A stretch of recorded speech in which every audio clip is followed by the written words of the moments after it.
Today, we are going back to Penelope to try a bottle that I have had my eye on for quite some time. This is Penelope Rosé Cask Finish. Let's get into it.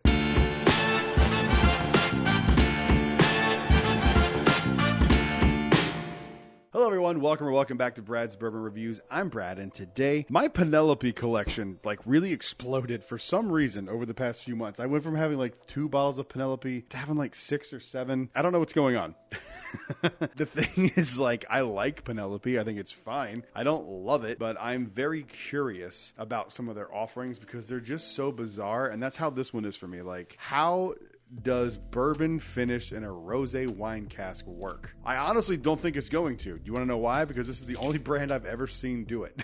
And if it was gonna work and if it was good once it came out, I feel like other brands would try it, and I have never seen it happen. I could be wrong. I had just never seen it. I'm not saying it doesn't exist. I'm saying I've never seen another one. So full disclosure, I don't think I'm gonna like it, but I am not gonna hold that against it going into this review.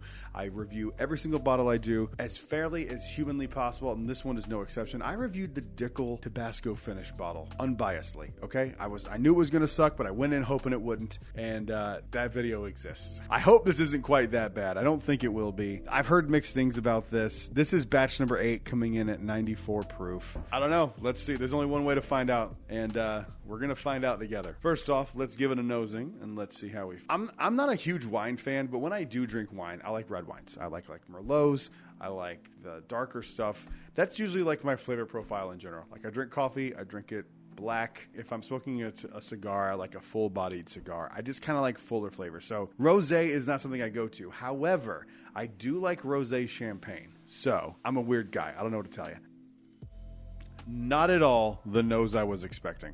Not at all. Not even a little bit.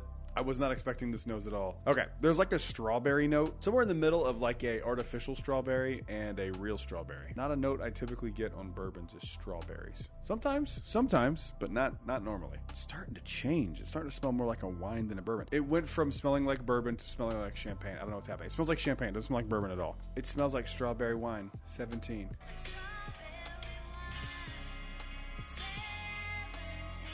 Yeah, that's what it smells like. It smells like that song. I gotta be honest though, this is a very pleasant nose. It's not off-putting. A lot of times even just sherry cask nose can be off-putting for me. That is not the case here.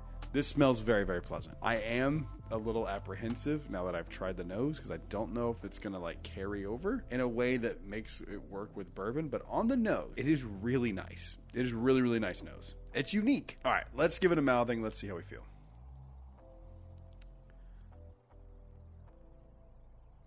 What? What the fuck? How is that good?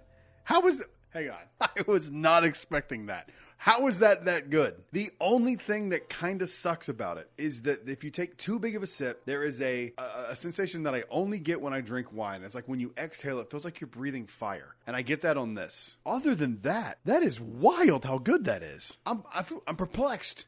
I'm bamboozled. I don't know how this is this good. It's like strawberries and cream. And that doesn't sound like it works with bourbon, but for whatever reason, this works. It works very well. It's very sweet, though. I will say that. I am at a true loss for words at how good that is. I am very shocked by that. That's an unbelievable bottle. I'm not a finished person. I legitimately, guys, I want to be completely honest with you.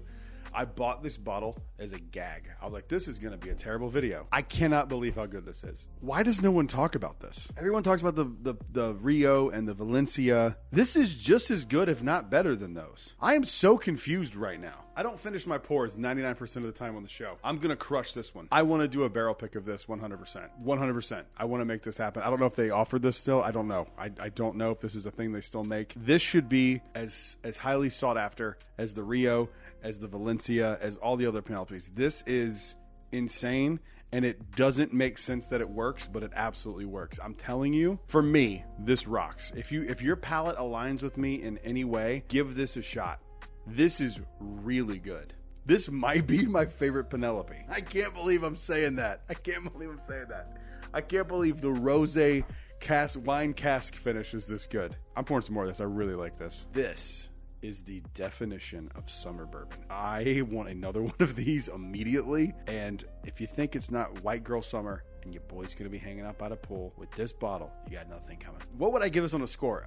We're in the 8s. My only complaint is that I wish it was higher proof. I wish it was like 103, 105, something like that. But we're at 94. We're not like 80, 90s. We're in like a respectable proof point here. 8.3. I cannot believe I just gave a finished bourbon in a rosé cask from Penelope an 8.3, but it's 2025, and that's what's happening. That's the review. Thank you guys for watching. Leave a like, leave a comment down below. Let me know if you ever had this. And if you don't like it, I'm way more curious as to why you don't like it. Comment down below. Let me know what you think. I will see you guys on the next one. Until then, cheers. A big thank you to all the Patreon supporters you see on screen right now.